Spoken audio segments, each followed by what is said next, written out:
আসসালামু আলাইকুম, কেমন আছেন সবাই? অনেক দিন পরে একটা ভিডিও নিয়ে আসলাম। আসলে দেখা গেছে আমি অনেক দিন আসলে একটু ব্যস্ত ছিলাম, কারণ আমার এক আত্মীয়, আমার একমাত্র একটা মামা শ্বশুর ছিল, সে মারা গেছে। তো আমার বাসায় অনেক মেহমান ছিল, ঢাকা থেকে, বরিশাল থেকে অনেক মেহমান এসেছে, বা বিভিন্ন ব্যস্ততার কারণে আসলে দিতে পারিনি।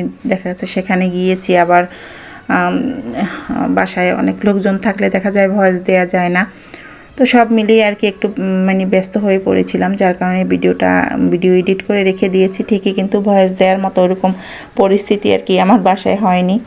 তো যাই হোক, আজকেও অনেক বাসায় কিন্তু লোকজন আছে, তারপরেও আমি একটা রুমে এসে ভয়েস দিচ্ছি, কারণ অনেক দিন চ্যানেলে ভিডিও দেওয়া হয় না। আপনারাও হয়তো ভাববেন যে কেন দিচ্ছে না আপু ভিডিও।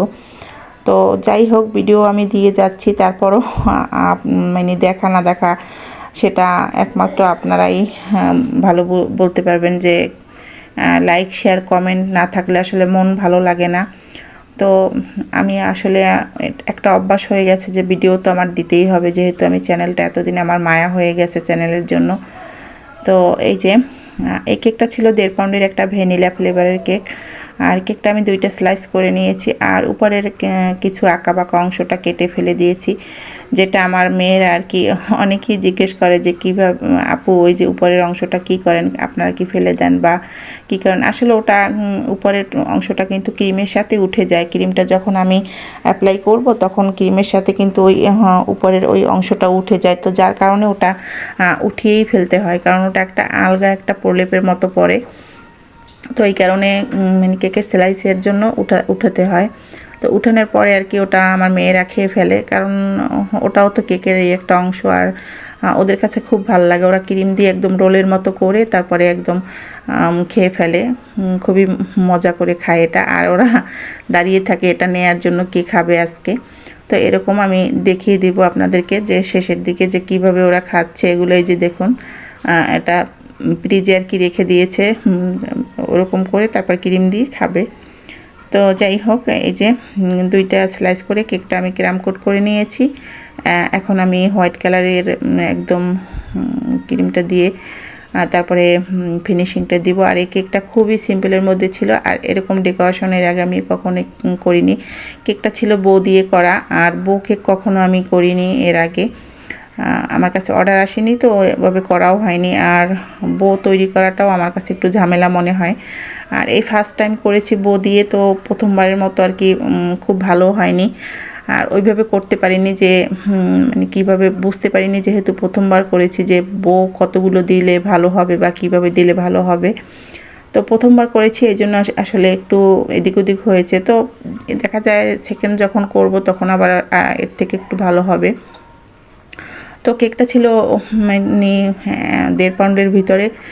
তো হাইট কেক হলে একটু ভালো লাগতো, তো আপু বলেছিল একটু ফ্ল্যাট করে দিতে। আসলে সবাই একটু ফ্ল্যাট ফ্ল্যাট কেক চায়, হাইট কেকগুলো দেখা যায় খুব বেশি একটা পিস করা যায় না, করতে পারে না অনেকেই, তো এই কারণে আসলে সবাই একটু ফ্ল্যাট কেক চায়। তো এই কেকগুলো সাধারণত দেখা গেছে কি যে না মানে হাইট কেকের ভিতরে খুব ভালো লাগে বো দিয়ে করা কেকগুলো। আর একদম হোয়াইট কালারের ক্রিম দিয়েই এরকম ডেকোরেশনটা ছিল, আর ব্ল্যাক কালারের আর কি বো ছিল। তো এখানে যদি রেড কালারের বো দিয়ে করা হতো কেকটা আরও ভালো লাগতো আমার কাছে মনে হয়, যেটা আর কি কেকটা খুবই দেখতে কিউট লাগতো আমার কাছে মনে হয়েছে। কিন্তু আপু এরকম ব্ল্যাক কালারই দিতে বলেছিল, আর সেরকমই দিয়েছি।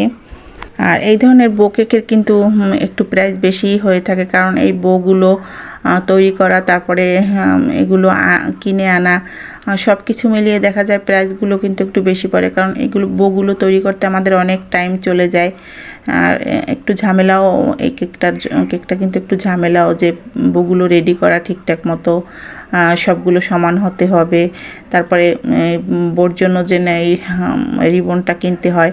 তো সব মিলিয়ে কিন্তু প্রাইস একটু বেশি পড়বে, এটা আসলে সবাই মাথায় না রেখেই অর্ডার করে ফেলে, আর বলে কেন চার্জ লাগবে কেন, এটা তো কেকের ডিজাইন। তো যাই হোক, ডিজাইন তো ঠিকই আছে, কিন্তু কেকের জন্য যে ডিজাইনগুলো আমাদের কিনতে হয় আলাদা, ওটা তো আমরা চার্জ নিবই।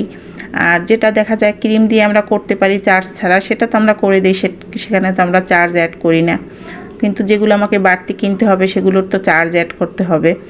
যেমন পিকচারের জন্য যে চার্জটা, তারপরে এই রিবনের জন্য যে চার্জটা, তো এটা তো তারপরে বিভিন্ন টপার, তো এটাও তো একটা টপারের ভিতরেই পড়ে। তো যাই হোক, আর এখানে আমি নামটা লিখে নিচ্ছিলাম।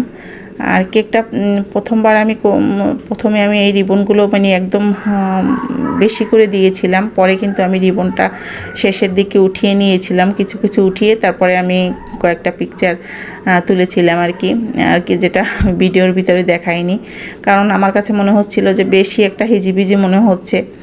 তো যাই হোক, কেমন হয়েছে অবশ্যই জানাবেন, আর ভালো লাগলে অবশ্যই আমার ভিডিওর সাথে থাকবেন বা আমার চ্যানেলের সাথে থাকবেন, আর ভিডিওটা একটা লাইক কমেন্ট করে দিবেন। দেখা যায় কষ্ট করে ভিডিও তৈরি করে যদি আপনারা সেগুলো শেয়ার না করেন বা লাইক কমেন্ট না করেন তাহলে কিন্তু ভালো লাগে না। তো সবাই ভালো থাকবেন, আমার জন্য দোয়া করবেন, সবাই আমার জন্য বেশি বেশি একটু দোয়া করবেন। আল্লাহ হাফেজ।